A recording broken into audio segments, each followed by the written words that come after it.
मैं डॉक्टर सुमन मिश्रा आज आपके सामने बातचीत करने जा रही हूँ जेरेमी बेंथम के उपयोगितावाद नामक सिद्धांत के बारे में। जेरेमी बेंथम एक ब्रिटिश राजनीतिक विचारक थे जिनका जन्म 1748 में इंग्लैंड में हुआ और मृत्यु 1832 में हुई। मूल रूप से एक वकील थे। उनकी प्रसिद्ध पुस्तक का नाम है फ्रैगमेंट्स ऑन गवर्नमेंट या शासन पर कुछ विचार। मूल रूप से उन्होंने ब्रिटेन में कानूनों के सुधार के लिए बहुत अधिक कार्य किया। उस समय की कानून और न्याय पद्धति में जो भी दोष थे वे उनकी आलोचना करते रहे और दूर करने के लिए सतत प्रयास करते रहे। उनका उद्देश्य था कि कानूनों की भाषा सरल और स्पष्ट होनी चाहिए, उन्हें कोडिफाई या संहिताबद्ध किया जाना चाहिए और जनता को कम समय में और आसानी से न्याय उपलब्ध होना चाहिए। लेकिन राजनीतिक विचारों के क्षेत्र में हम उन्हें एक अन्य सिद्धांत के लिए जानते हैं जिसे कहते हैं उपयोगितावाद। यहाँ तक कि कई बार हम उपयोगितावाद को बेंथमवाद की भी संज्ञा देते हैं। पर इसका मतलब ये नहीं कि उपयोगितावाद वह सिद्धांत था जिसका प्रतिपादन बेंथम ने किया। नहीं, इस सिद्धांत का प्रतिपादन तो सदियों पहले ही किया जा चुका था। प्राचीन यूनान में एपिक्यूरियंस विचारकों के विचार में उपयोगितावाद के लक्षण मिलते हैं। भारत में भी चारवाक के दर्शन में उपयोगितावाद के बारे में एक झलक दिखाई पड़ती है। आगे चलकर अन्य कई विचारकों ने भी उपयोगितावाद के बारे में लिखा, जैसे कि डेविड ह्यूम ने। तो फिर बेंथम ने ऐसा क्या किया कि इसे बेंथमवाद की संज्ञा दी जाने लगी? वास्तव में बेंथम ने उपयोगितावाद का बहुत विस्तार से विवेचन किया और उसके हर पक्ष पर विचार करके उसे लोगों के सामने प्रस्तुत किया। और यही कारण था कि उपयोगितावाद और बेंथम का नाम पर्यायवाची बन गया। तो चलिए सबसे पहले जानते हैं कि उपयोगिता क्या है। उपयोगिता यानी यूजफुलनेस, यानी वह कार्य जिसे करने से हमको कुछ उपयोगी लाभ प्राप्त हो, सुख प्राप्त हो, कुछ अच्छा लगे, वही चीज़ उपयोगी है। उपयोगिता जो हमें किसी कार्य को करने से फल के रूप में प्राप्त होती है। अब प्रश्न उठता है कि हमारे लिए उपयोगी क्या है। हो सकता है कि जो चीज़ मेरे लिए उपयोगी हो वो आपके लिए उपयोगी ना हो, तो कैसे तय करेंगे कि उपयोगिता क्या है? तो उपयोगितावादी विचारकों ने इस बात पर बहुत जोर दिया कि मनुष्य सुख पाना चाहता है, इसलिए जो वस्तु या जो कार्य उसे सुख प्रदान करे वही उपयोगी है, और जो उसे सुख नहीं प्रदान करती या दुख देती है वह उपयोगी नहीं है। हमें वही कार्य करने चाहिए जो हमें सुख प्रदान करे, वे ना करें जो हमें दुख देते हों। इसके मूल में मान्यता यही है कि व्यक्ति एक सुखवादी प्राणी है और सुख चाहता है। बेंथम ने अपनी प्रसिद्ध पुस्तक introduction to the principles of moral and legislation में लिखा कि प्रकृति ने मानव जाति को सुख दुख नामक दो महत्वपूर्ण स्वामियों के शासन में रखा है। हमें क्या करना चाहिए या हम क्या करेंगे ये केवल वे ही निश्चित कर सकते हैं।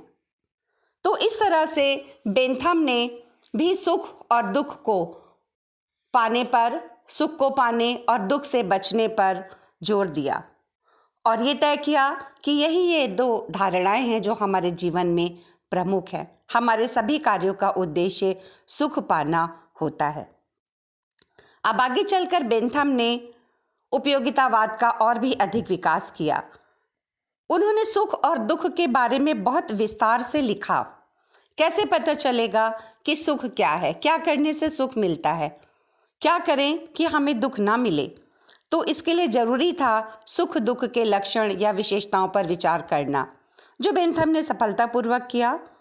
उन्होंने विशद अध्ययन के पश्चात सुख के 15 प्रकार बताए और अनेक प्रकारों में से एक एग्जाम्पल के लिए मैं आपको बता सकती हूँ कि संपत्ति भी सुख का एक साधन है। हमारे पास संपत्ति होती है तो हमें सुख मिलता है। उसी प्रकार से मित्रता भी सुख का एक साधन है। हमें मित्रता से भी सुख प्राप्त होता है। तो जैसे सुख हमें 15 प्रकार की वस्तुओं से प्राप्त होता है, वैसे दुख भी 11 प्रकार की वस्तुओं से प्राप्त होता है। उदाहरण के तौर पर बदनामी से मिलने वाला दुख, शत्रुता से मिलने वाला दुख, किसी की स्मृति से मिलने वाला दुख, हो सकता है कि कोई प्रियजन हमें छोड़कर चला गया हो और उसकी याद करके हमको दुख मिले। तो इस तरह से सुख और दुख के व्यापक रूप से लक्षण और विशेषताएं बेंथम ने बताए। आगे चलकर उन्होंने सुख दुख के स्रोत भी बताए कि सुख दुख कहाँ से उत्पन्न होते हैं। जैसे कि प्राकृतिक घटनाओं से, कई बार प्राकृतिक घटनाएं भी हमें सुख दे देती हैं या दुख दे देती हैं। मान लीजिए प्रकृति की कोई भीषण आपदा आ जाए। अभी पिछले कुछ वर्षों में विश्व में सुनामी आई, केदारनाथ नामक स्थान पर भी बहुत भीषण विपदा, भूस्खलन हुआ, बादल फटने की घटनाएं हुई। ऐसे ही विश्व के अनेक स्थानों में कई प्राकृतिक घटनाएं घटती हैं जो लोगों का, उनके प्रियजनों से विछोह कर देती हैं, अन्य आपत्तियां भी उनको दे देती हैं। तो प्राकृतिक घटनाएं भी सुख या दुख दोनों के ही स्रोत हो सकते हैं। दूसरा स्रोत है राजनीतिक या कानूनी। शासन के द्वारा भी हमको सुख या दुख मिल सकता है। फिर नैतिक कार्य, चौथा सामाजिक या लौकिक कार्य, पांचवा धार्मिक। तो सुख दुख के ये 5 प्रमुख स्रोत बताए बेंथम ने। अब साथ ही साथ एक और बहुत महत्वपूर्ण प्रश्न पर विचार किया उन्होंने कि किसी काम को करने से पहले हम कैसे पता करें कि इस कार्य के करने पर हमको सुख मिलेगा या दुख मिलेगा। तो इसके लिए उन्होंने एक आनंद मापक पद्धति का भी विकास किया, जिसे हम हेडोनिस्टिक कैलकुलस कहते हैं। इस कैलकुलस में कुछ पॉइंट्स हैं। हमें उन पॉइंट्स को पहले या उन आधारों को पहले निश्चित कर लेना होगा, उनके आधार पर अंक दे लेने होंगे, तब उस कार्य को करना होगा। जैसे कि पहला आधार है तीव्रता, दूसरा अवधि या ड्यूरेशन, यानी किसी कार्य को मिलने वाला सुख या दुख कितनी देर तक रहेगा, उसकी अवधि क्या होगी। तीसरा निश्चितता या अनिश्चितता, यानी सुख मिलेगा भी या नहीं मिलेगा। चौथा निकटता अथवा दूरी, सुख या दुख आज मिलेगा या बहुत समय बाद मिलेगा। पांचवा उत्पादकता, यानी एक सुख अपने जैसे अन्य सुखों को उत्पन्न कर सकता है या नहीं। छठा विशुद्धता। और इसके साथ ही साथ एक और अन्य महत्वपूर्ण आधार की चर्चा करते हैं बेंथम, वह है विस्तार। विस्तार यानी एक सुख अन्य कितने लोगों को सुख दे सकता है, कितनी बड़ी से बड़ी संख्या को सुख मिल सकता है, यानी बेंथम समूह के सुख की बात करते। इसे वे कहते हैं अधिकतम संख्या का अधिकतम सुख, greatest happiness of the greatest number. Bentham का यह एक बहुत महत्वपूर्ण विचार है। उनका कहना है कि जब हम किसी भी कार्य को करें तो इन 7 आधारों पर उन्हें अंक दे लें, और अंक देने के बाद में जोड़ यदि सुख के पक्ष में आए तो हम वो काम करें, और यदि सुख के पक्ष में ना आए, दुख मिलने की संभावना है, तो हम उसे ना करें। बेंथम का ये भी मानना है कि सुखों में केवल मात्रता यानी क्वांटिटी का अंतर होता है, क्वालिटी का नहीं। सुखों में गुणों का अंतर नहीं होता, सिर्फ मात्रा का होता है। सुख या तो थोड़े ज़्यादा हो सकते हैं या थोड़े कम हो सकते हैं, लेकिन गुणों की दृष्टि से उनमें बहुत भिन्नता नहीं होती। उनका प्रसिद्ध वाक्य है, quantity of pleasure being equal, pushpin is as good as poetry. यानी कि सुख की मात्रा समान होने पर पुष्पिन खेलना, पुष्पिन एक प्रकार का गेम है, लूडो जैसा ही खेल, तो सुख की मात्रा समाप्त होने पर पुष्पिन खेलने में वही सुख मिलता है जो कि काव्य का पाठ करने में। तो इस तरह से बेंथम ने बहुत ही व्यापक रूप से सुख और दुख की विवेचना की, ये बताया कि किस तरह से हम सुखों को पा सकते हैं, दुखों से दूर रह सकते हैं। लेकिन बेंथम का यह सिद्धांत उपयोगितावाद या बेंथमवाद निरापद रूप से आलोचना से रहित नहीं है, और यदि इसकी सबसे बड़ी आलोचना की गई तो उनके स्वयं के शिष्य जॉन स्टुअर्ट मिल द्वारा। मिल ने यहाँ तक कि कह दिया कि मैं वह पीटर हूँ जिसने अपने स्वामी की अवहेलना की है। और सबसे बड़ी बात तो यह थी कि मिल ने उनके सुखवादी मापक यंत्र को बिल्कुल चूर चूर कर दिया, ये कह करके कि सुखों में गुणात्मक अंतर होते हैं। मिल का प्रसिद्ध वाक्य है, it is better to be a human being dissatisfied than a pig satisfied. It is better to be a Socrates dissatisfied than a fool satisfied. यानी कि अगर हमें एक मनुष्य का जीवन मिले और एक तरफ एक पशु का जीवन हो, तो हम निश्चित रूप से मनुष्य का जीवन ही चुनेंगे, क्योंकि उसमें गुणों की अधिकता है। इसी तरह से यदि हमें एक तरफ सुकरात का, एक फिलोसोफर का, एक दार्शनिक का जीवन दिया जाए, दूसरी तरफ एक संतुष्ट मूर्ख का, तो हम सोक्रेटिस का या सुकरात का जीवन चुनना पसंद करेंगे। यानी मनुष्य गुणों में अच्छी चीज़ को अपनाना चाहता है। तो सुखों में गुणों का अंतर है, सिर्फ मात्रा का ही नहीं, गुणों का भी अंतर है। और सबसे बड़ी बात तो केवल सुख पाना ही मनुष्य का अंतिम लक्ष्य नहीं होता। मनुष्य में नैतिकता और परोपकार भी हैं।